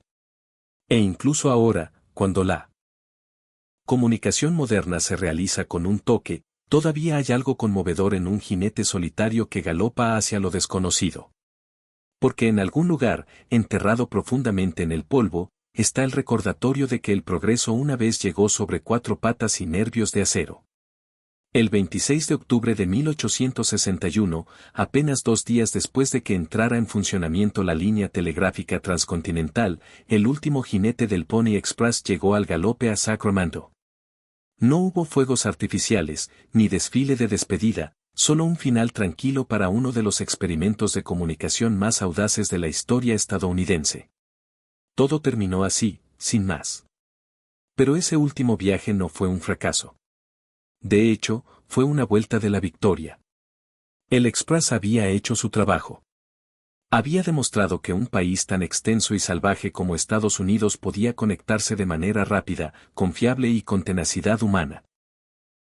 Aunque fue reemplazado por el parpadeo de las señales telegráficas, el Pony Express había establecido un estándar. La urgencia, la valentía y la audacia aún podrían importar en un mundo de cables y máquinas. En las décadas siguientes, el Pony Express se volvió casi mitológico. En las plazas de las ciudades se levantaron estatuas de jinetes al galope. Se realizaban recreaciones cada mes de julio. Los sellos postales conmemoraron su breve y emocionante recorrido. Y los historiadores, a veces divertidos, a veces asombrados, continuaron revisando esos 18 meses que cambiaron la forma en que Estados Unidos se imaginaba a sí mismo. Es fácil olvidar lo frágil que era todo. Las cartas se transportaban en bolsas ligeras que podían pasar de un jinete a otro en cuestión de segundos. Los caballos fueron entrenados para correr a toda velocidad por acantilados, ríos y montañas. Los jinetes apenas tenían edad suficiente para dejarse crecer la barba. Hubo emboscadas, estampidas y tormentas de nieve. Y aún así, contra todo pronóstico, la mayoría de los hombres llegaron a tiempo. El Express también dejó algo más sutil, un modelo de cómo los estadounidenses verían el riesgo y la recompensa. Los fundadores de Silicon Valley y los jugadores de Wall Street a menudo hablan de la energía del Pony Express, de movimientos audaces realizados con rapidez cuando las probabilidades están en tu contra. Todavía se utiliza como metáfora de intentar algo loco solo porque podría funcionar, incluso si no funciona. Hoy en día, cuando se envía un mensaje a todo el planeta en un segundo, es difícil comprender lo que significaron 10 días a caballo. Pero ese es el punto. El Pony Express no se recuerda porque perduró. Se recuerda porque lo intentó. Por un breve y brillante momento, un grupo de niños a caballo superó al mundo. Y aunque finalmente fueron superados por el telégrafo, el teléfono e Internet, lograron lo que pocas empresas logran.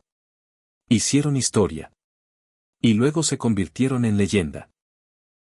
Y eso más que la velocidad es lo que hizo que el Pony Express fuera inolvidable. Antes de que el violín encontrara su lugar bajo las barbillas de los concertistas y solistas, antes de llenar los teatros de ópera y las sonatas con dolorosa emoción, vivió muchas vidas bajo muchos nombres. Su historia no comienza en Italia, sino mucho antes, en las vastas praderas azotadas por el viento de Asia Central. Aquí, hace siglos, se ensartaba aire de caballo sobre sencillos arcos de madera para tocar las cuerdas de instrumentos como el morinur y el rebab. Estos primeros instrumentos de arco utilizados por pastores nómadas producían tonos nasales bajos que imitaban la voz humana o los sonidos de los animales con los que vivían. La idea fue revolucionaria, utilizar fricción en lugar de puntear o golpear para sostener una nota. Fue el nacimiento de una técnica expresiva que resonaría en todas las culturas. A medida que las rutas comerciales florecieron, estos instrumentos se trasladaron hacia el oeste a lo largo de la ruta de la seda, a través de Persia, hacia el mundo árabe y, finalmente, hacia el sur de Europa. El reeb en particular fue llevado a la España morisca durante los siglos VIII y IX, donde se mezcló con las tradiciones locales. Mientras tanto, el Imperio bizantino desarrolló la lira, otro instrumento de arco que más tarde influiría en los diseños de Europa del Este. Cada cultura añadió algo, una afinación diferente, una forma nueva, una cuerda más. Estos instrumentos no evolucionaron en línea recta. Se ramificaron como un árbol genealógico. En la Europa medieval, el rebab dio origen al VL y al violín. Instrumentos de arco con forma de caja que se sostienen contra el pecho o se colocan debajo de la barbilla. Estas eran las herramientas de los trovadores ambulantes y los músicos de la iglesia que tocaban melodías sencillas en tabernas, calles y salones de la corte. Su sonido era crudo pero íntimo, su construcción básica pero inteligente. El arco había llegado y con él una nueva forma de pensar la música, no como una secuencia de notas cortas, sino como una voz fluida y continua. Pero estos primeros violines eran todavía rudimentarios comparados con lo que estaba por venir. Sus formas variaban enormemente. Su afinación era inconsistente. No había una forma estándar, ni una tabla sonora refinada, ni un diapasón optimizado para la agilidad. Aún así, en sus tonos vacilantes y sus peculiaridades artesanales, el alma del violín comenzaba a agitarse. El concepto estaba allí. El deseo de algo más ágil, más emotivo, más humano. Simplemente estaba esperando las manos adecuadas en el lugar adecuado en el momento adecuado. Cuando la Edad Media dio paso al Renacimiento, Europa se encontró inundada de nuevas ideas sobre el arte, la ciencia y la música. Entre catedrales y tribunales se estaba produciendo una transformación silenciosa. Los violines toscos y vikingos de siglos anteriores se estaban refinando no solo en apariencia sino también en propósito. Los instrumentos ya no eran solo para bailar o para hacer drones lúdicos. Se estaban convirtiendo en vehículos de expresión. En el siglo XV los instrumentos de cuerda frotada ya eran comunes en toda Europa occidental. Se podían oír en tabernas, bodas, cámaras nobles y teatros, pero no había dos que parecieran iguales. El VL a menudo tenía 5 cuerdas y su forma variaba enormemente de un fabricante a otro. La de Bratio, una de las favoritas de los italianos, tenía un cuerpo ancho y un puente plano, lo que la hacía ideal para tocar acordes y era popular entre los poetas y humanistas del Renacimiento a quienes les gustaba que sus versos tuvieran música. Pero a pesar de su creciente popularidad, estos instrumentos todavía tenían limitaciones. Su sonido carecía de proyección. Los sistemas de ajuste no eran fiables. Su diseño era demasiado torpe para ser verdaderamente virtuoso. Los músicos y compositores comenzaron a pedir más flexibilidad, más rango, más claridad, más capacidad de respuesta, algo que pudiera cantar como una voz pero como una flauta. Al mismo tiempo, se estaba produciendo una revolución silenciosa en la artesanía de la fabricación de instrumentos. Los artesanos de toda Italia y Alemania estaban experimentando con madera curvada, nuevos barnices y herramientas de tallado más precisas. No solo estaban dando forma a la madera, estaban dando forma a la resonancia. Luyer comenzó a comprender que la forma y el grosor de la madera afectaban dramáticamente el sonido que producía. Las tapas más delgadas vibraron mejor. Las espaldas redondeadas se proyectan más hacia adelante. Los puentes arqueados permitían tocar cada cuerda individualmente. Los gustos musicales también estaban evolucionando. Los compositores comenzaron a escribir piezas más complejas para instrumentos de arco. La demanda no era solo de ritmo o armonía. Era para melodía, para algo lírico y solista. Se estaba preparando el escenario para que surgiera un nuevo tipo de instrumento, compacto, ágil y expresivo. Europa tenía todos los ingredientes. El linaje centenario de los instrumentos de arco, la energía artística del Renacimiento y una nueva clase de maestros constructores listos para forjar el futuro. Lo único que faltaba era alguien lo suficientemente audaz como para reimaginar el instrumento desde cero. Y en la pequeña ciudad italiana de Cremona, alguien estaba a punto de un cincel. En las fértiles llanuras del norte de Italia, enclavada a lo largo del río Po, se encuentra la modesta ciudad de Cremona. Durante el siglo XVI no fue ni capital ni potencia militar, sino que albergó algo totalmente distinto, la artesanía en su máxima expresión.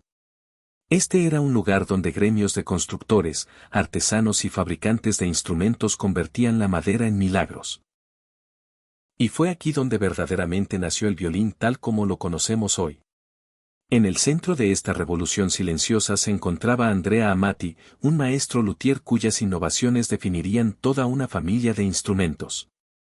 Basándose en el LRA de Braccio y otros violines renacentistas, Amati simplificó la forma del cuerpo, refinó la parte superior y trasera arqueadas y estandarizó las proporciones. Sus creaciones no eran experimentos, eran plantillas. Introdujo los agujeros de sonido en forma de F que permitían una mejor proyección del sonido y ayudaban a estabilizar la estructura. Sus instrumentos eran más pequeños, más ligeros y con mayor capacidad de respuesta que cualquier otro anterior. Y lo que es más importante, los afinó en quintas perfectas, un sistema de afinación que le dio al violín su rango vocal y ágil únicos. A mediados del siglo XVI, los violines de Amati eran encargados por la realeza, incluido el rey Carlos I de Francia, quien encargó un conjunto de 24 instrumentos para su corte. Estas no eran solo herramientas musicales. Eran símbolos de estatus, pintados a mano y dorados, mezclando ingeniería y arte visual. Cremona se convirtió rápidamente en el epicentro de la excelencia en la fabricación de violines. Otras familias siguieron la tradición Amati, entre ellas las dinastías Guarneri y Stradivari. No solo copiaron a Amati. Refinaron, ampliaron y profundizaron su visión. Los violines que salían de Cremona ya no eran piezas anónimas de taller. Eran obras firmadas por un genio, cada una con su propio tono y alma. ¿Por qué Cremona? Algunos dicen que fue la calidad del arce y el abeto disponibles en las cercanías. Otros destacan el clima, perfecto para que la madera se seque de forma lenta y uniforme.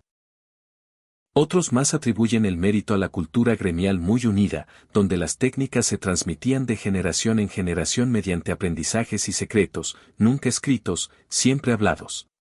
Si cual sea el motivo, Cremona se convirtió para los violines en lo que Florencia para la pintura, una cuna de brillantez. De estas estrechas calles adoquinadas surgió un instrumento que podía susurrar o llorar, saltar o lamentarse, un instrumento que daría forma a siglos de música en toda Europa y más allá. A principios del siglo XVII, el violín ya había superado su lugar de nacimiento. Ya no se limitaba a las tiendas de Luthier de Cremona, comenzó a viajar de corte en corte, de capilla en capilla y a través de las fronteras de la Europa del Renacimiento. Y con cada viaje, ganó poder, prestigio y propósito. Italia, por supuesto, siguió siendo el corazón de la cultura del violín. Compositores como Claudio Monteverdi estuvieron entre los primeros en incorporar el violín en composiciones formales. En Oro 6007 de Monteverdi, considerada ampliamente la primera gran ópera, los violines se utilizaron no solo para acompañamiento sino para expresar estado de ánimo, emoción y grandeza divina. El instrumento ya no era una rústica herramienta de violinista. Era una voz teatral capaz de seducción, de tristeza y de triunfo. Pronto, los violinistas y fabricantes de instrumentos italianos llevaron su arte al extranjero. Se trasladaron a Alemania, Austria y Francia, donde las cortes reales estaban ansiosas por adoptar las últimas modas musicales. El violín se convirtió en un elemento fijo en los conjuntos de cámara, apreciado por su claridad y brillantez. En París, la corte real de Luis XIV lo adoptó con entusiasmo. El Rey Sol incluso tenía una banda oficial de violines de 24 miembros, le Bancatrabondo, un poderoso respaldo al estatus ascendente del instrumento. Mientras tanto, Alemania y Austria comenzaron a desarrollar sus propias escuelas de interpretación y construcción de violines. Fabricantes como Jacob Stanner le dieron al instrumento un cuerpo más ancho y profundo, favoreciendo un tono más cálido por sobre el brillo agudo de los diseños italianos. Violinistas como Heinrich Piper empujaron los límites técnicos del instrumento, escribiendo obras solistas exigentes llenas de ornamentación y complejidad emocional. Las iglesias también abrazaron el violín. Acompañó a los coros, llenó catedrales de piedra con melodías elevadas y participó en ortorios sagrados. Ya no se consideraba demasiado sensual ni secular y ahora era aceptado en los reinos más elevados de la música espiritual. A finales del siglo XVII, el violín se había convertido en algo más que una curiosidad. Fue esencial para los compositores, los intérpretes y el público. Se sentía igualmente cómodo en una taberna llena de humo, en un baile real o en una catedral iluminada con velas. Y aún no estaba terminado.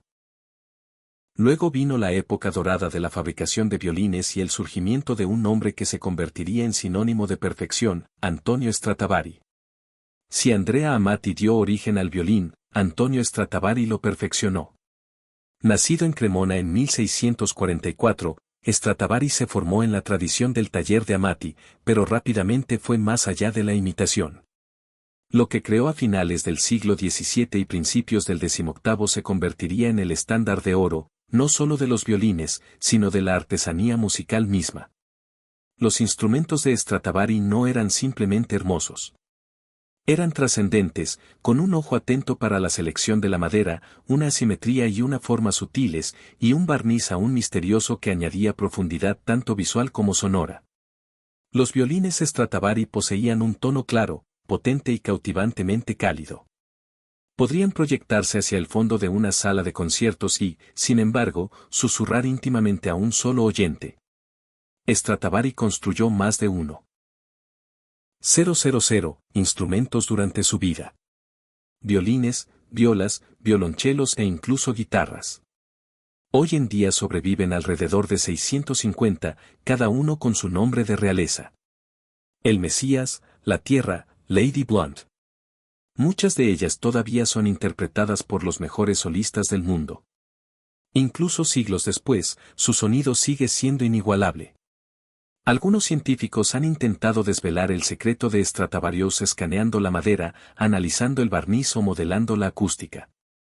Pero la verdad es que nadie puede replicar completamente lo que hizo. ¿Qué hizo que su trabajo fuera tan excepcional? Parte de ello era la madera.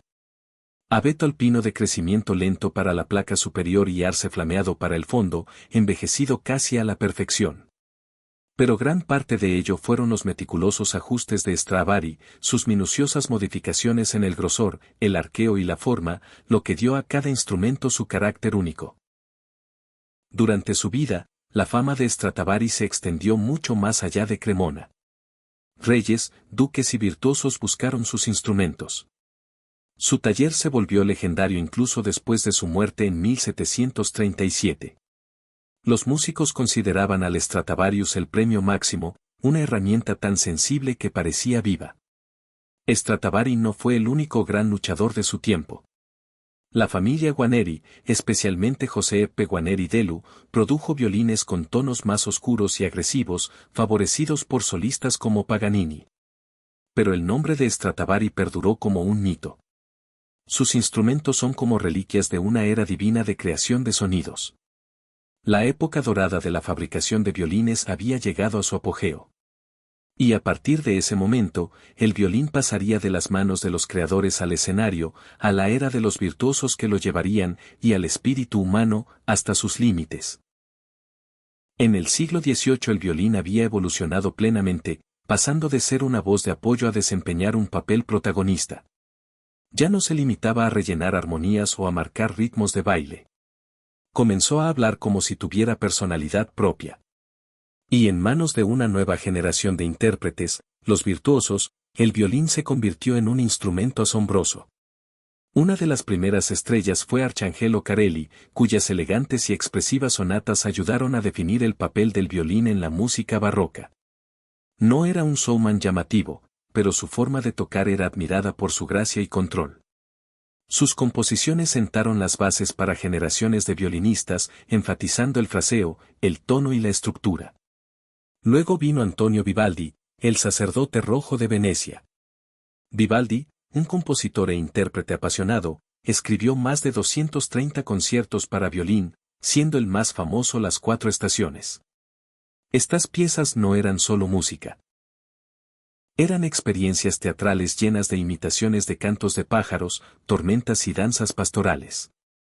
Vivaldi demostró al mundo que el violín no solo podía cantar, también podía contar historias. A medida que los gustos musicales fueron evolucionando hacia la era clásica, el violín siguió estando en primer plano. Compositores como Mozart y Beethoven escribieron sonatas y concertos para violín que exigían matices, velocidad y una profunda inteligencia emocional. El violinista ya no era solo un técnico. Tenían que ser un narrador de historias y un bailarín moviéndose con la orquesta y dando vida a cada frase. Pero fue a principios del siglo XIX cuando la idea del violinista como figura mítica alcanzó su apogeo gracias a Niccolò Paganini. Con su apariencia demacrada, su presencia escénica sobrenatural y su técnica aparentemente imposible, Paganini era más que un músico. Fue un fenómeno. El público murmuraba que había hecho un pacto con él. Sus dedos volaban sobre las cuerdas en vertiginosas exhibiciones de notas dobles, armónicos y piticato con la mano izquierda. Sus 24 caprichos para violín solo siguen siendo un imponente Everest para los intérpretes modernos. Paganini lo cambió todo. Después de él, tocar el violín nunca volvería a ser lo mismo. Elevó la celebridad del instrumento y marcó el comienzo de una era en la que los solistas eran tan venerados como los reyes.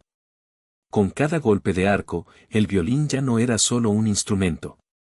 Era una voz, a veces divina, a veces demoníaca, siempre inolvidable.